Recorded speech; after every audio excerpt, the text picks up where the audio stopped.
Hello everyone, this is Heather Korn. Welcome to my very first classroom YouTube video. I'm going to be reading Addison Cook and The Treasure of the Incas, and thank you Gunnar for suggesting I read this book to the class and inspiring me to figure out a way to make that happen, even though we are no longer allowed to be in the same physical location because of the COVID-19 virus. I've ordered a tripod, but y'all are currently hanging from my beautiful lemon tree in my backyard. So let's begin. Chapter 1, Part 1, Fear of Heights. Addison Cook sat cross-legged in the school library, engrossed in an Incan history book. Under the spell of a decent read, Addison could forget meals, forget sleep, and even forget to go to class. He could forget to go to school, or once at school, he could forget to go home. This, in fact, was the current situation. The school bell had rung ages ago, and Addison had missed it entirely. Addison's little sister Molly sprinted into the library. She was wearing soccer cleats and shin guards from intramural practices. "Addison," she hissed. Addison perked up and looked for the source of the whisper and spotted his sister. "Molly, what are you doing down there?" "Me? What are you doing on top of a bookshelf?" Addison was, at present, perched on top of a 6-foot bookshelf. "I'm overcoming my fear of heights, and I'm reading up on Incan history. It's called multitasking." Addison, like any 7th grader at Public School 141, sported a tidy uniform, a sharp blazer, power tie, and khaki pants. Never wanting to blend in, he topped off his uniform with a smart ivy cap perched on his head at a rakish angle. Molly, a 6th grader, had more than a decade of solid experience with Addison's odd behavior. She was more or less used to it. "I ran into your classroom to find you, but Mrs. Johnson said you weren't in class all afternoon." "I got a nurse's pass." "But you're not sick." "Naturally. I got the nurse's pass from Eddie Chang," Addison explained. "He was sick last week. I traded him his nurse's pass for an owl pellet." "What's an owl pellet?" "Oh, you ask too many questions. You should consider a career in tabloid reporting or criminal investigation." "Addison, skipping all those classes could catch up to you, you know." "I've gotten by so far. Besides, I'm only skipping class to further my education." Addison Cook possessed infinite confidence in all things Addison Cook. Molly Cook, however, did not share this same feeling. "Well, hurry up," she said, whispering as loudly as the library would allow. "We have 2 strikes with Aunt Delia already. If we miss the bus again, she'll kill us." Even Addison saw the truth in this. He sighed and gathered his books, his library books, into his messenger bag and began climbing down the tall bookshelf. "No need to panic, Molly." "I'm not panicking. Sooner or later, you're going to learn I have everything under control." Addison stepped on a loose shelf. It overturned, flipping all the books and Addison onto the ground. He landed hard on his back. "Oh, I'm all right." Molly looked down at him, knuckles on her lips. "And you're supposed to be a good influence on me?" Addison hurriedly reshelved the books before sprinting after Molly. Addison and Molly burst out the front door of PS 141, Theodore Roosevelt Middle School, on the Upper West Side of Manhattan. They watched the last school bus disappear right onto 72nd Street towards Clark Park. Oops, nope, Central Park. "Come on, Molly. We'll catch him at Columbus Ave. We're supposed to outrun a school bus." You could use the exercise and so could I. I skipped PE today. Besides, you already have your running shoes on. These are soccer cleats. But Addison had already taken off running. Molly chased after him, her cleats clacking like maracas against the pavement.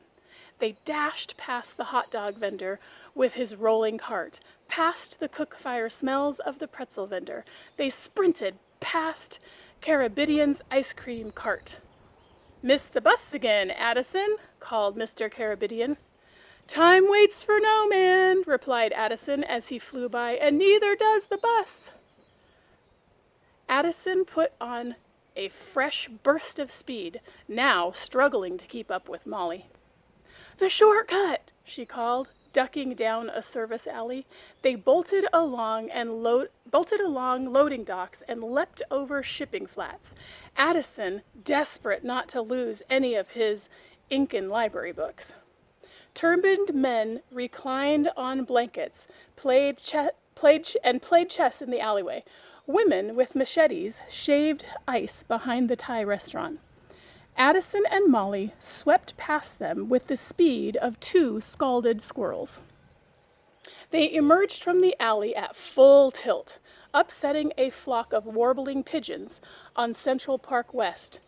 "There it is!" Addison called, pointing. Molly watched in dismay as their school bus chugged uptown, passing the 79th Street transverse. It trundled into the distance, disappearing into the afternoon traffic. Great. Molly squatted down to retie her cleats. "Never fear, young relative. We'll catch a taxi." "We're not allowed to take taxis." "Oh, I'm glad you mentioned that because I cannot afford a taxi." "We've got to hurry. Aunt Delia will be home any minute." Addison surveyed the bustling Manhattan street traffic. "The important thing is to remain level-headed and to make the use of one's environment." "That's 2 things. And you sound like Uncle Nigel." "Thank you," Addison beamed. "You know, the taxi is not the fastest animal in the concrete jungle. That honor belongs to the bike messenger." Addison knew there were few creatures in any jungle more quick, daring, and potentially lethal than a New York City bike messenger. "I'll just flag one down." For Addison, having an idea was the same thing as acting on it. He jumped in front of the speeding path of a passing bike messenger. The cyclist spotted Addison flapping his arms and swerved hard at the last moment, brakes squealing. "Watch it, kid!" shouted the bike messenger, skidding to a stop. "Sir, I apologize, but I require your services." "You could have gotten me killed." "A small price to pay for what is at stake," Addison calmly replied. "You need a delivery?" "In a word, yes." "Got any money?" "I do." "I'm listening," said the bike messenger. "I need you to take me and my sister home. I deliver packages, not kids." "What's the difference?" The bike messenger considered this question, probably for the first time in his life. "Well, size, mostly." "If you take us home, I can pay you when we get there," suggested Addison. "And if you grow wings, I won't need to take you home," the bike messenger replied. Fair enough. Addison slipped off his school dress shoe and peeled 5 crumpled $1 bills from underneath the insole. "I keep emergency funds for just such a scenario." "How far uptown will $5 get me?" 73rd Street, said the bike messenger. "We're on 73rd Street, Addison observed. "All right, 76th. "Make it 86th Street, and you've got yourself a deal." 79th, and not an inch further." "I'll take it," said Addison. Addison climbed on the bicycle seat, which was pretty high off the ground for him. Molly balanced her cleat on the rear wheel axle. her hands on Addison's shoulders. The bike messenger rode seatless, huffing and puffing to get the cycle moving. Soon they careened through the Manhattan streets at a breakneck speed. Pedestrians yelped and leapt out of their speeding path. Molly clung to Addison, who clung to the bike messenger. Addison's tie flapped behind him. Molly squinted her eyes in the headwind. They wove through the traffic, slicing within inches of passing cars. "Well, I could get used to this," said Addison. "Whew, we're there," said the bike messenger, squeaking to a stop. Molly dismounted, looking grateful to still be alive. Addison straightened his wind-blown hair and thanked the bike messenger. "Truth is, I was going this direction anyways," said the messenger, "but I figured I may as well get paid for it." "I respect your entrepreneurial spirit," said Addison. "Kid, here's my card if you ever need anything." Addison greatly accepted the bike messenger's business card and offered his own in exchange. In impeccable felt-tip penmanship, Addison's card read, "Addison Cook, archaeologist, rates negotiable." The bike messenger cocked his knuckles to his cap, saluting Addison, and set a foot ready to pedal the cycle north. "Got a tip?" "Absolutely," Addison replied. "You shouldn't let kids ride without helmets." Addison and Molly raced the final 7 blocks to their apartment building on West 86th Street. Addison skidded to a halt. His jaw dropped in horror. Aunt Delia was already climbing the front steps of their brownstone apartment building. "We're so busted," Molly exclaimed. "We can't afford another grounding. Let's try the back door." "Addison, we live on the 5th floor. There is no back door." "True, but there is a fire escape." Molly and Addison dashed into the back alley, frightening a sulking cat. The siblings clambered on top of the dumpster to reach the wrought iron rungs of the fire escape ladder. Addison began climbing. "Come on, hurry up," urged Molly. Halfway up the ladder, Addison froze. He stared down at the pavement below, entranced. "Could you go any slower?" Just give me a sec," said Addison. Molly sighed. It's your fear of heights, isn't it?" I'll be fine. Let's call Raj or Eddie. If their windows are open, they'll come out and help you. If you shout to them, Aunt Delia will hear you." Molly caught up to Addison on the ladder. "Just don't look down. Take deep breaths. It'll be okay." "I don't need help. I'm fine." "Fine." Addison's legs shook. His heart beat against his ribs like a gorilla rattling the bars of its cage. "Addison?" He sighed and shut his eyes, realizing he couldn't possibly climb to the 5th floor. Slowly, Addison climbed back down to the dumpster, defeated. He carefully lowered himself to the pavement, feet on solid earth again. Addison took a moment to collect his breath. "I don't understand it," said Molly. "When are you going to get over that phobia?" "Forget it. Let's just go to the front door before Aunt Delia calls the National Guard. We're in deep enough already." Furious with himself, Addison quietly led Molly out of the alleyway. Aunt Delia shook her head back and forth so that her ponytail wagged. She had the frazzled look of a person with 3 days' worth of work to do and only 3 hours to do it. She folded her tortoiseshell glasses and set them loudly onto the counter. Addison and Molly stared meekly at the black and white tiles on the kitchen floor. "Addison, it's like you never listen," said Aunt Delia, wringing her hands. Oh, I listen. I just never follow instructions, Addison corrected. Aunt Delia held up one palm, silencing Adam. I don't want to hear it. Addison pursed his lips and did his best to hold his peace. You're grounded, said Aunt Delia. Again, she added. No television, no sleepovers.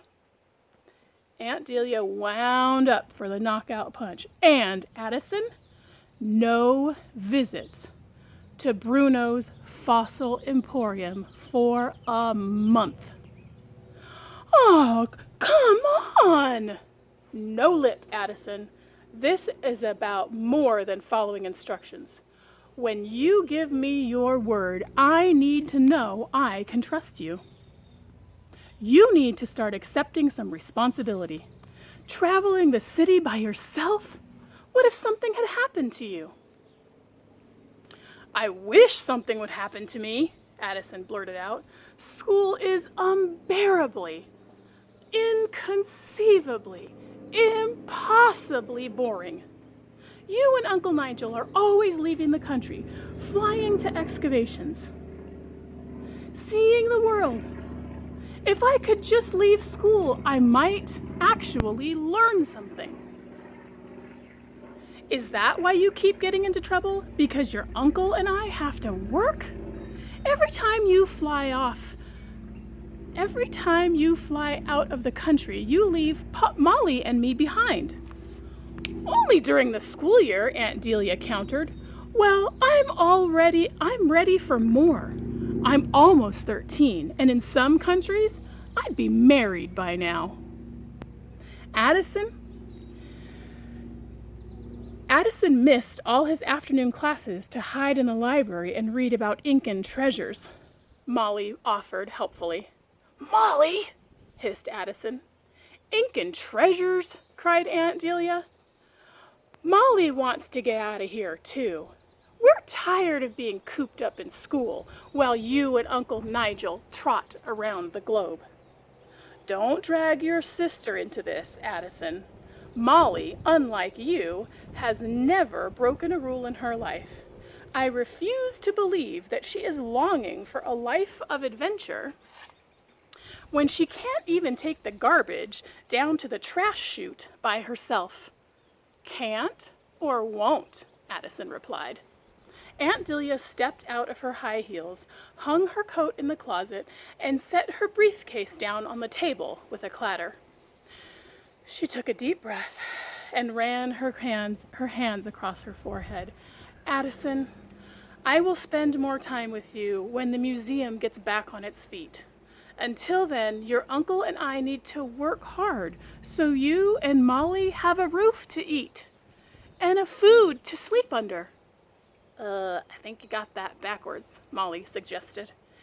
Aunt Delia rubbed the dark bags under her eyes, sighed exhaustedly.